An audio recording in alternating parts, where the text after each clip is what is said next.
Hello students, a nice morning to all of you. Students, in today's video, we are going to discuss about active and passive voice, and which is an important topic of English grammar too. So let us now discuss about the topic without wasting any more time. Students, जहाँ तक हम बात करते हैं active and passive voice की, तो सबसे पहले हम रिकॉल कर लेते हैं कि यार टेंसेस होते कितने हैं और कौन कौन से। ठीक है, तो जैसा आप सभी लोगों ने अपने लास्ट क्लासेस में, लास्ट स्टैंडर्ड में स्टडी की होगी क्लास में टीचर्स के द्वारा, कि टेंसेस 3 होते हैं, प्रेजेंट, पास्ट एंड फ्यूचर होते हैं, और प्रत्येक टेंस 4 काइंड्स के होते हैं, यानी 4 into 3 = 12। ओके, यानी कि टोटल 12 होते हैं।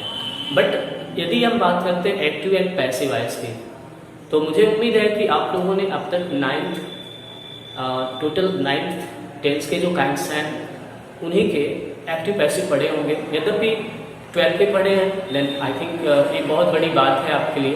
यदि नहीं पढ़े हैं तो डोंट वरी, आज की वीडियो में हम आपको पूरे 12 काइंड्स के एक्टिव को पैसिव में बदलना बताएंगे। ओके, तो चलिए शुरू करते हैं आज की वीडियो को।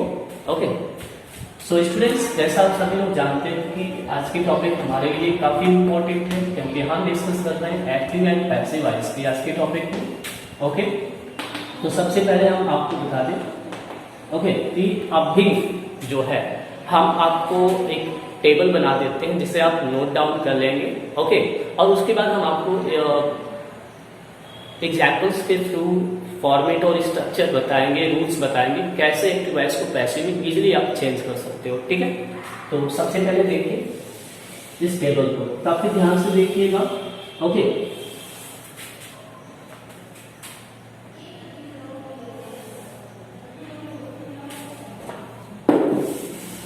सो स्टूडेंट्स, जैसा कि मैंने कहा कि आपको टेबल के थ्रू बताने वाले हैं कि एक्टिव एंड पैसिव वॉइस कैसे आपको चेंज करते हैं 12 टेंस से। ठीक है, तो काफी कम समय लगने वाला है, बहुत अधिक समय नहीं लगेगा आज की वीडियो में। ओके, तो सबसे पहले जैसा कि स्टूडेंट्स आप लोग जानते हैं टेंसेस, ओके, कि टेंसेस कौन कौन से होते हैं। ठीक है, टेंसेस कौन से होते हैं आपको पता ही है, present, past and future. Okay, ये आपके 3 टेंसेस होते हैं। ठीक है ना, अब आइए हम आपको बताते हैं कि कैसे आपको एक्टिव एंड पैसिव वॉइस के ट्रिक के बारे में हम समझाने वाले हैं। ठीक है, तो सबसे पहले स्टूडेंट्स, जैसा कि प्रत्येक टेंस 4 काइंड्स के होते हैं, या फिर 4 हम आपको बॉक्स बना देते हैं सबसे पहले। Okay, 1 2 3 and 4। ओके, तो देखिए टेंस की अगर हम बात करें तो प्रेजेंट होता है, पास्ट होता है और फ्यूचर होता है। ये जो प्रेजेंट टेंस या पास्ट टेंस या फ्यूचर होते हैं कितने होते हैं? 4 होते हैं। ओके, 4 कौन कौन से होते हैं? पहला होता है इंडेफिनिट। ओके, दूसरा कौन सा हो गया? कॉन्टिन्यूअस। तीसरा टेंस हो गया परफेक्ट, और चौथा हो गया परफेक्ट कॉन्टिन्यूअस। ठीक है, परफेक्ट कॉन्टिन्यूअस। ठीक है, शॉर्ट में लिखें या फिर फुल फॉर्म आप देख सकते हो। ठीक है, तो अब देखिए हम आपको क्या समझाने वाले हैं इस टेबल के थ्रू। प्रेजेंट टेंस के लिए एक बॉक्स है इसके सामने बना हुआ, प्रेजेंट के इंडेफिनिट, कॉन्टिन्यूअस, परफेक्ट और परफेक्ट टेंस के पैसिव में आप क्या लगाने वाले हैं। ठीक है, पास्ट के सामने जो देख रहे हो ये पास्ट के काइंड्स के बॉक्सेस हैं, और ये फ्यूचर के सामने जो है फ्यूचर के काइंड्स के बॉक्सेस हैं। ओके, इतना समझ गया। अब यहाँ पे हम ये समझने वाले हैं कि कौन से टेंस का कौन सा काइंड्स होगा एक्टिव वॉइस में, तो आप उसको उसके पैसिव जब बनाओगे तो क्या हेल्पिंग वर्ब यूज करोगे और वर्ब का फॉर्म क्या होगा। देखो गाइस, यदि आप वर्ब की बात कर रहे हैं ना हमने कि वर्ब के कौन से फॉर्म यूज करेंगे, तो आप बस एक चीज मेमोराइज कर लो कि जब भी आप किसी भी एक्टिव के पैसिव को बदलोगे तो उसके जो मेन एक्शन होगा ना, मेन वर्ब होगा, उसका हमेशा पैसिव वॉइस में थर्ड फॉर्म यूज होता है। कौन सा फॉर्म? हाँ, बिल्कुल सही, थर्ड फॉर्म हमेशा यूज करेंगे।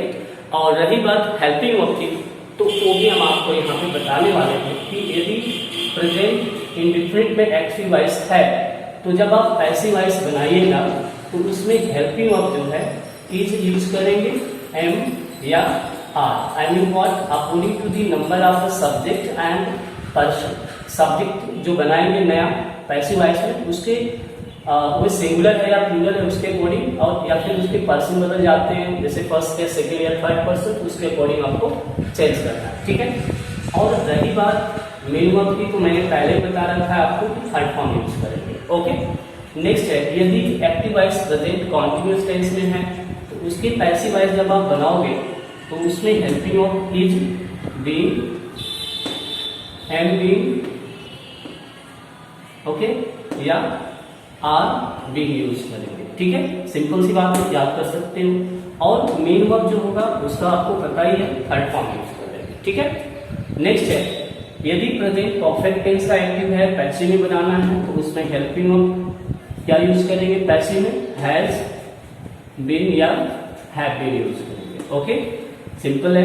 नेक्स्ट जो वर्ब होगा मेन वर्ब, उसके फॉर्म को चेंज कर देंगे, किसमें, उसके थर्ड फॉर्म में, क्लियर। नेक्स्ट है कि यदि active voice present perfect continuous tense में है तो वहां पे हेल्पिंग ऑफ जो यूज करेंगे आप, वे क्या होगा, वे होगा हैज बीन, बीन, ओके।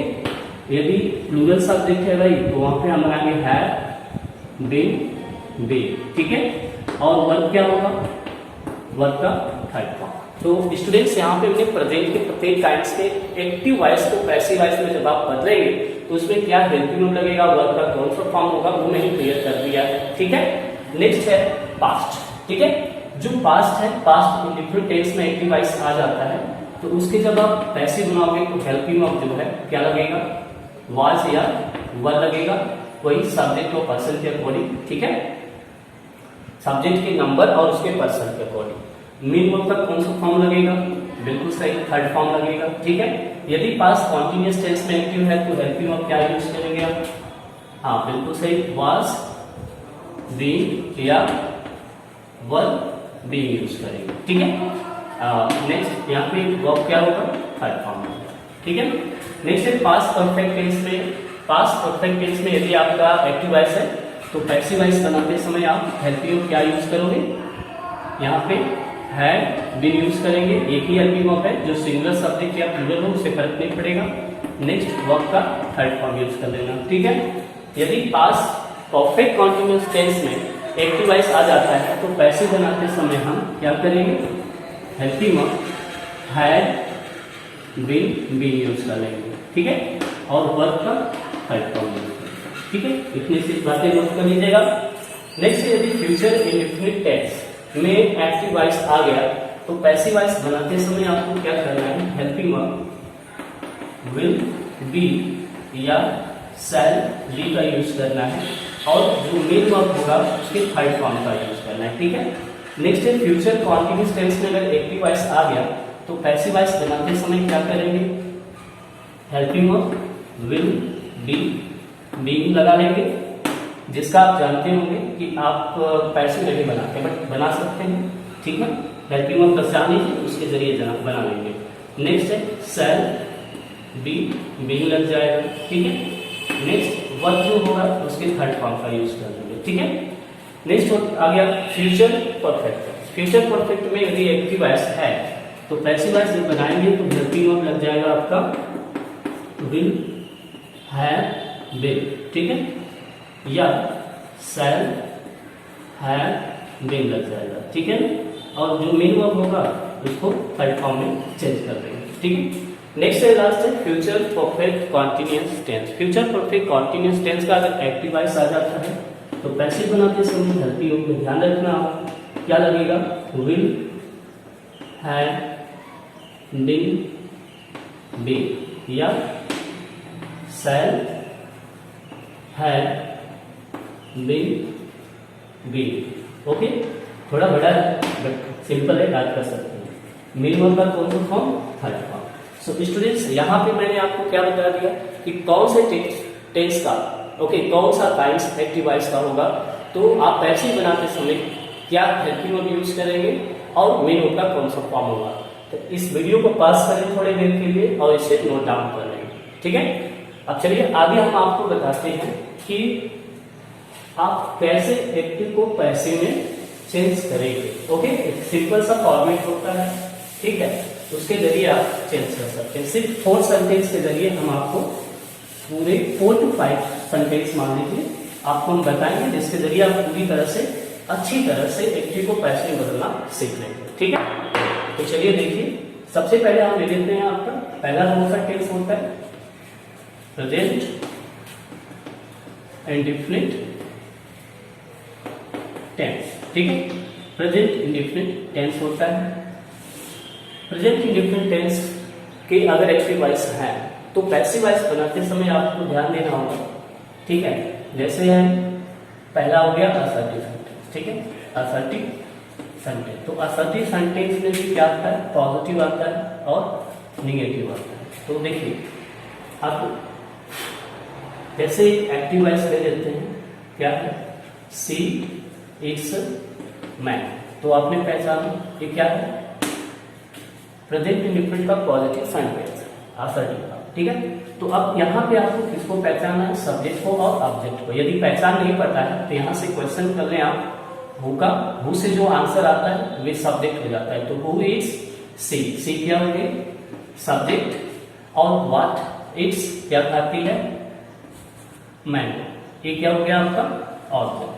तो सब्जेक्ट और ऑब्जेक्ट को फाइंड आउट कर लीजिए और फिर क्या करना है आपको कि सब्जेक्ट और ऑब्जेक्ट को ठीक उल्टा कर देना है एक पोजीशन को, यानी कि सब्जेक्ट ऑब्जेक्ट जो है उसको सब्जेक्ट बना लेना है। ठीक है, और इसके बाद अकॉर्डिंग टू न्यू सब्जेक्ट आपको हेल्पिंग वर्ब यूज करना है, उसके बाद वर्ब का थर्ड फॉर्म, और फिर थर्ड फॉर्म के बाद बाई का यूज करना है, और फिर जो सब्जेक्ट है उसे यहाँ पे ऑब्जेक्ट में चेंज कर देना, उसके ऑब्जेक्टिव फॉर्म में चेंज करके लिख देना है। ठीक है, सिंपल सा स्ट्रक्चर। तो यहाँ पे हमने क्या किया, पैसिव में बदलने के लिए इसको क्या हो गया, सब्जेक्ट मैंगो, मैंगो सिंगुलर है इसलिए हेल्पिंग वर्ब प्रेजेंट इंडेफिनिट में क्या लगेगा, इज, और फिर वर्ब क्या है, इट्स, इट्स का थर्ड फॉर्म हो गया इटिन, थर्ड फॉर्म के बाद बाई लग गया, और इसके बाद सब्जेक्ट है सी, सी का ऑब्जेक्ट क्या होता है हर। ठीक है, क्लियर है।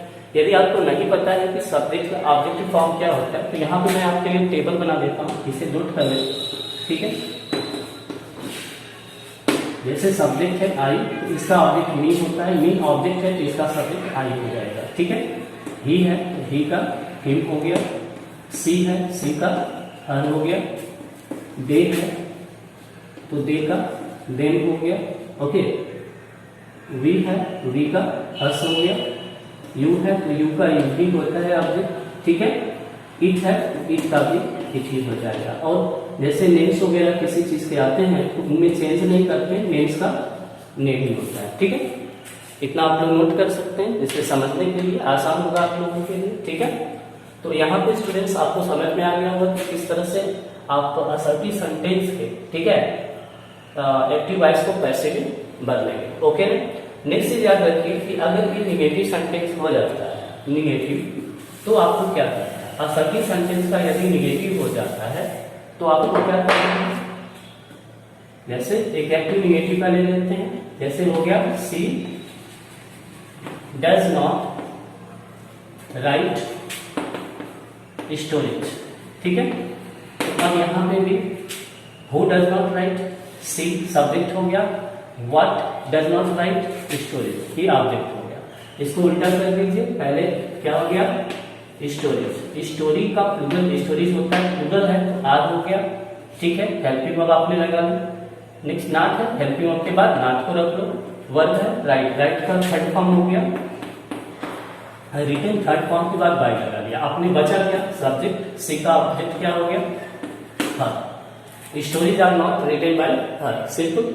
नेक्स्ट यदि इंट्रोगेटिव सेंटेंस आ जाता है, ठीक है, तो कैसे बनाएंगे आप, इंट्रोगेटिव सेंटेंस आ जाता है, जैसे यस नो हो या WS टाइप, तो पहले यस नो एक लिख लो, जैसे है do they not play cricket, do they not play cricket. तो अब यहाँ पे क्या करना है, सब्जेक्ट बोलो ऑब्जेक्ट बोलो। अब क्या करेंगे भाई, सब्जेक्ट के कोई हेल्पिंग पहले लगना है, ठीक है, क्योंकि एक्टिव वॉइस जिस सेंटेंस में होता है पैसिव उसी सेंटेंस में बनता है। तो क्रिकेट आपका ऑब्जेक्ट बनेगा तो सिंगुलर है, पहले हेल्पिंग वर्ब इज हो गया और फिर सब्जेक्ट हो गया क्रिकेट। अब सब्जेक्ट के बाद नॉट है तो भाई आपको लिखना है, नहीं रहेगा तो मत लिखिएगा, प्ले है, प्ले का थर्ड फॉर्म हो गया प्ले, बाय लगा लिया आपने। अब यहाँ पे सब्जेक्ट हो गया दे, दे का ऑब्जेक्ट क्या होता है दे, ठीक है। इस तरह से आपका यस नो क्वेश्चन भी सॉल्व हो गया। नेक्स्ट है WS इंट्रोगेटिव का WS टाइप देख लेते हैं, ठीक है। तो WS टाइप में स्टूडेंट्स दो बात याद रखिएगा, यदि हु से शुरू है तो इसका अलग पैसिव बनाने का फॉर्मेट होता है, हुम से शुरू होता है तो अलग होता है, ठीक है। बाकी कोई भी क्वेश्चन वर्ड आता है तो एक ही तरीका होता है जो मैं आपको बताने वाला हूं। कैसे? जैसे है why do I not speak English, why do I not speak English. तो यहाँ पे ये जो क्वेश्चन वर्ड है इसको सेम पैसिव में निकाल लिया जाता है। अब इसके बाद क्या फॉर्मेट बचा, यस नो क्वेश्चन का जैसे ऊपर बताया है वैसे बना लीजिए। सब्जेक्ट ऑब्जेक्ट, ऑब्जेक्ट को पहले लाइएगा सब्जेक्ट की जगह पे, बट पहले हेल्पिंग वर्ब आएगा, इंग्लिश सिंगुलर है तो इज इंग्लिश, ठीक है। सब्जेक्ट के बाद नॉट हो गया, स्पीक का थर्ड फॉर्म स्पोकन, इसके बाद बाई लगा लीजिए, बचा क्या सब्जेक्ट आई, आई का ऑब्जेक्ट हो गया मी क्वेश्चन मार्क। तो आपने इसको भी बना लिया। नेक्स्ट क्या बचा आपका हु और हुम। यदि इंट्रोगेटिव सेंटेंस से हु और हुम से स्टार्ट हो rहा है तो इसका पैसिव वॉइस कैसे बनता है। तो चलिए फटाक से हम आपको ये भी बता देते हैं, ठीक है। देखिए यदि आपकी एक्टिव वॉइस जो है हु से शुरू होता है, जैसे कि who beat them, who beat them, okay. तो अब यहाँ पे कोई देखिए आपका सब्जेक्ट तो आया नहीं, इसलिए ऑब्जेक्ट बनेगा नहीं, क्लियर है ना। सब्जेक्ट को ही ऑब्जेक्ट में चेंज करते हैं, बट यहाँ पे सब्जेक्ट है नहीं कि ऑब्जेक्ट पे चेंज करोगे। तो आप कैसे इसको बनाओगे कि हु को हुम में बदल देंगे, बट उसके पहले बाय का यूज कर देंगे, ठीक है। बाय हुम हो जाता है। अब क्या बचा वन और बच गया आपका ऑब्जेक्ट। तो ऑब्जेक्ट को आप सब्जेक्ट में बदलोगे तो बट उसके पहले हेल्पिंग वर्ब आएगा। देन का सब्जेक्ट क्या होता है देखो, यहाँ पे देन का हो गया दे, दे के अकॉर्डिंग पहले आर हो गया और फिर यहाँ पे सब्जेक्ट हो, ठीक है। बाय हुम आर दे, अब क्या बच गया वर्ब, बीट, बीट का थर्ड फॉर्म हो गया beat, okay question simple. Next है मैंने कहा था कि आपको हु और हुम को डिफरेंट तरीके से बनाना है।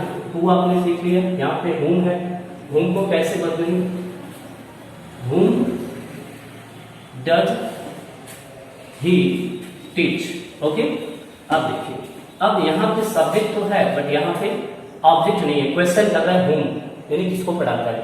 तो हम यहाँ पे क्या देख रहे हैं कि यहाँ पर ऑब्जेक्ट नहीं है तो यानी सब्जेक्ट बनेगा नहीं, इसलिए क्या करते हैं बच्चों कि हुम को हु में चेंज करके सिंगुलर हेल्पिंग वर्ब यूज कर लेते हैं अकॉर्डिंग टू टेंस, ठीक है।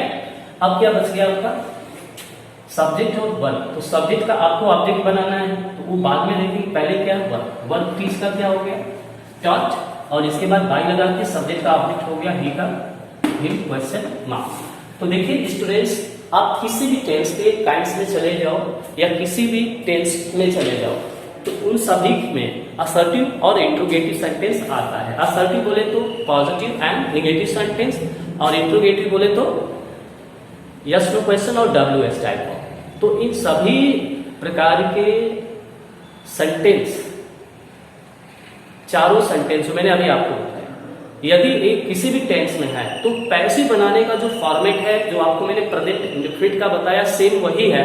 डिफरेंस क्या होगा, बस हेल्पिंग और कुछ नहीं। तो अभी सबसे पहले मैंने आप लोगों को क्या बताया, format of the helping verb as well form of the main verb, okay, in passive voice. तो उस चीज को आप लोग प्रिपेयर कर लें और उसके बाद किसी भी टेंस से कोई भी सेंटेंस उठाओ और खुद करके पैसिव देखो। हमें पूरा विश्वास है कि आप लोग 100% उसका पैसिव वॉइस बना सकते हैं, ओके। सो स्टूडेंट्स आज की वीडियो में बस इतना ही, मिलते हैं नेक्स्ट वीडियो में नेक्स्ट टॉपिक के साथ, ओके।